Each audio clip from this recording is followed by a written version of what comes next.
Guys, welcome back na naman sa aking YouTube channel. No? So bukas update kay Nycross or non-maintenance update. So ibig sabihin walang DC na magaganap. Dire-diretso yung paglalaro natin. Okay, so simulan na natin dyan kung ano yung main update. So meron 9 new events will be introduced. Pangalawa, 3 new season passes will be added. So binanggit na dito, Gaspard Nycro Gear Pass, Nycro Gear Pass at saka itong Bootcamp Server Exclusive Season Pass na third advancement support pass. Yung pangatlo, in-game bug and fixes and gameplay improvements. So simulan na natin dyan yung event para dito sa bootcamp. So unang-una, Nycro Gear nga ito. So kailangan nyo mag-enhance or bumili ng Nycro Gear Pass. Sa tingin ko 1,200 diamond lang yon. Okay, so ito yung pinakamaganda. Merong 70 pieces na Ancient Papyrus. Napakadali lang ng gagawin. Check-in to guild once. So wag muna kayo mag-check-in mamayang alas 12. Tapos donate guild for 6 and 8 times. So ibig sabihin parang 3 days siya, no? So complete daily quest 50 times. So parang 2 days. So makakakuha ka dito ng 50 pieces na Morion at 10 piraso na Frozen Tear. Sakto yan para ma-permanent or pwede mo gamitin to para makakuha ka ng plus 9. Makachamba na sana kayo para permanent na inyong epic.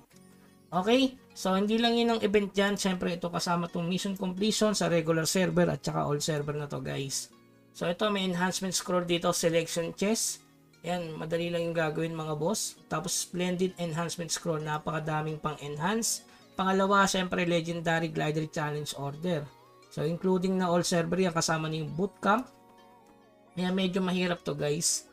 Kasi use master aircraft toolbox 5 times. Okay, so medyo mahirap to lalo na kung F2P ka. Pero dito may maganda dito, Nycro Gear, katulad lang dati, pag nagbasag ka ng dalawa, babalik yung dalawang plus 7. So ayan, kaso wala yung plus 8, no? Pero okay lang yan mga bossing. Tapos ito pinaka the best, merong 48 pieces na rare arcane scroll. Diba wala nang epic necklace? Ito na guys, makakapag-craft ka na bukas ng tier 2 na necklace or isang ring or earring. Kasi 48 pieces to guys, 20 lang naman kailangan para sa tier 2. 8 pieces mga boss. Tapos dito, boss trade. Yung magtatanong ko ano tong adept codex na to. Ano to guys, para sa WS or yung weapon style. Tapos ito para lang sa regular server. Attempt to enhance hard glass. So possible na tumaas yung golden key. No? Para do sa regular server. Hindi kasama bootcamp guys excluding bootcamp. Yan, makakuha ka dito ng plus 6 hard glass or die artifact selection. Tapos yung huli, syempre 7-day check-in sa lahat to, including na yung bootcamp and regular server. So may gold chest dito, yun lang yung maganda. Yung component kasi dami na natin yun no? Tapos regarding dun sa drop event, hanggang May 20 pa yon.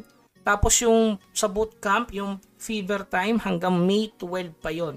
Tapos mamayang alas 12, expire na yung sa may guild order, no? Ito guys, wala na to. Kaya bumili na kayo kung gusto niyo tapusin at kunin yung brilliant, no? 10 brilliant.